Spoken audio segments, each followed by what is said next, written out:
Hey everyone, after I cleared pit 121 for the Maxroll Season 4 pit ladder event, which was quite a lot of fun, I had been asked by the community to create a guide and planner for my rapid fire build.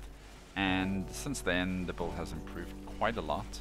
I have cleared pit 125 and higher is definitely possible, but pushing past 130 is probably going to take a lot of practice and a lot of really good gear.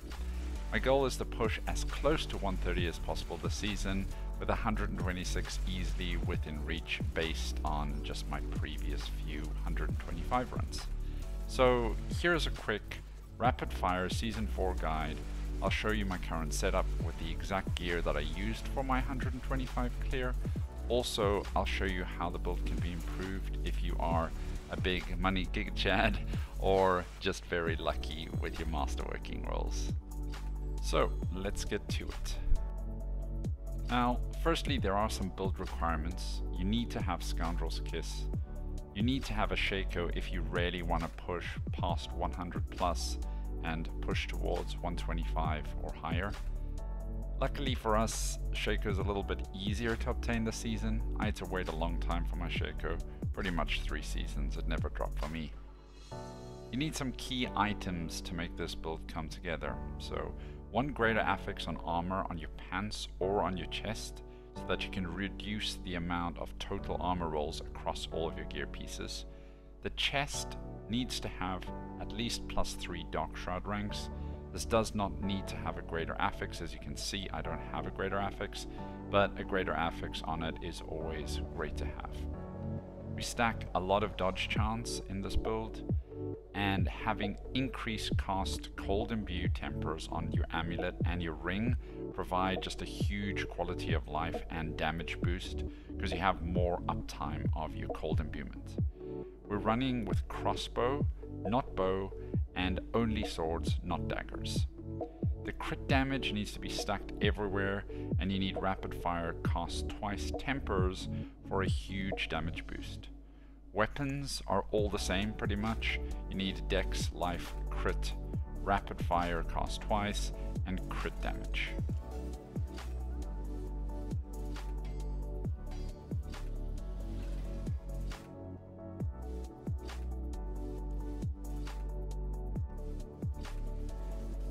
For the build expectations, so you can know what you're getting into.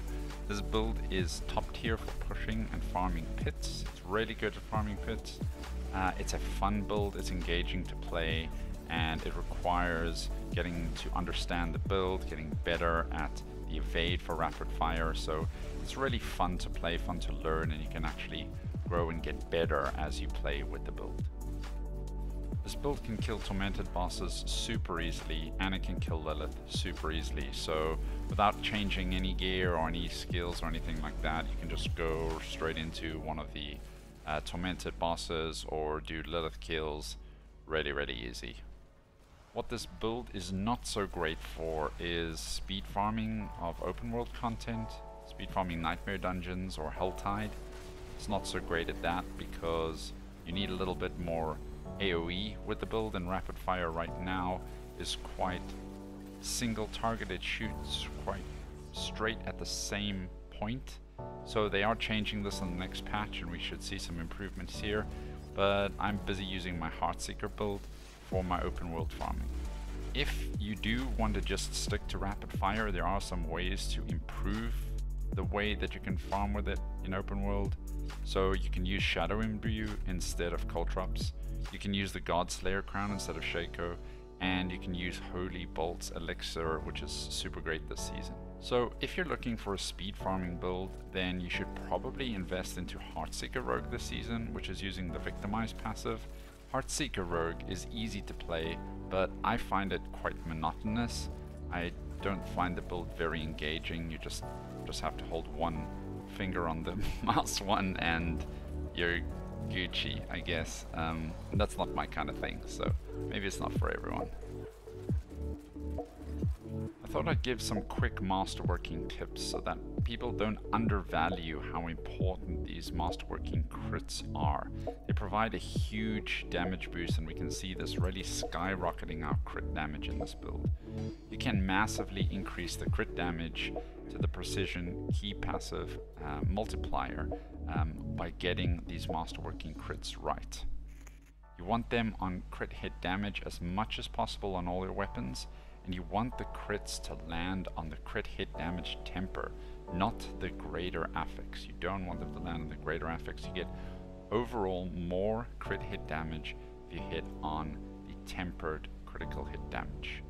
Here we can compare this randomly masterwork 12 out of 12 sword. This was like one of my first swords, and we can compare that to an 8 out of 12 masterwork sword. You can see that the crit damage values differ greatly. Also, crits on the crit hit damage temper, like I mentioned before, are far superior. So you're aiming really for a triple masterwork crit on that crit hit damage temper. Fingers crossed. Aim for masterworking crits on Scoundrel's Kiss and on Rapid Fire on your gloves. Aim for masterworking crits on the Frigid Finesse, passive, and weapon mastery on your amulet.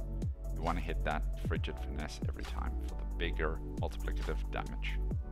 In this build, we're stacking a lot of multiplicative damage bonuses across the board. I'll mouse over a few of these multiplicative damage modifiers. You can find them across your passives, across the Paragon board, and we're getting huge multiplicative damage increases from some of the actions that we're doing on our rogue. So when we're evading and then performing a rapid fire, we're getting a huge multiplier there, and also doing an animation cancel of your rapid fire to speed up the process of building your combo points and doing more consecutive rapid fires is really what you need to get better at this. You have to practice this. I'll give you some demonstration with the training note. You need to be affecting enemies with cult drops and with your dash as much as possible, again to provide those multiplicative damage modifiers that dash and cult drops provide. And overall, for the gear, we need to stack crit damage everywhere, Frigid Finesse and Weapon Mastery, and as many ranks to rapid fire as much as possible, and this is how we're going to skyrocket this build. Some tips for survivability I'll also include here. So the most important to have is the Dark Shroud ranks. You want to stack them as much as possible. So Shaco there is a huge defensive tool because it provides you 4 ranks into Dark Shroud. It's also a huge offensive tool because it's providing ranks into Rapid Fire. Also, you should make sure to have at least 50k life minimum. If you're not careful, you lose focus, you can get one shot with 50k health. You should aim for higher, and then you'll feel a lot more comfortable with around 55-60k health. It just makes the build feel so much more comfy. If you can run 2 elixirs currently this season, and also what we want to be doing is we want to be stacking dodge on gear, and there's a dodge passive as well, which provides us more dodge chance during combat. We want to cap out resistances at 70%, and we want to reach armor cap at 9,230. Then also siphoning strikes actually provides a lot of sustainability, and we're crowd controlling everything as much as possible, because if things are crowd controlled, they're not doing damage to us. And also, the more that we're evading and dodging around enemies, the less we're getting hit and taking damage. You want to be evading constantly. Then lastly, there's some goals that I have to improve the build. So I've cleared 125 now with 1 minute left on the counter, so I know 126 is possible. We'll have to see how far it goes after that.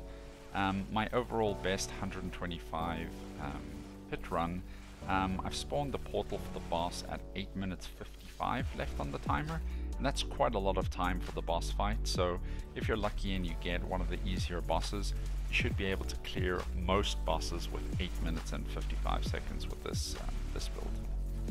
So for masterworking improvements, I'm going to try and still push my crit damage and rapid fire ranks. I think you can get around 24 rapid fire ranks, 23 or 24, and yeah, just try and see if I can get around 3,200 crit hit damage. Then I'm going to try and test Smoke Grenade instead of running with Shadow Step.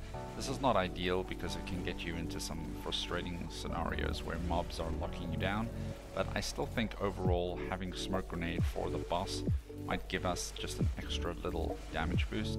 Then also I want to see if one of our weapons can be changed to Caltrops duration instead of the rapid fire chance to cost twice. The reason for this is that the Caltrops duration is allowing Caltrops to be active for longer, and that means that the multiplier that is affecting the enemies inside the Caltrops is actually larger because the duration's increased. So I'm going to do a little bit of testing and see if if I can get away with Caltrops duration on the weapon instead of the rapid fire chance.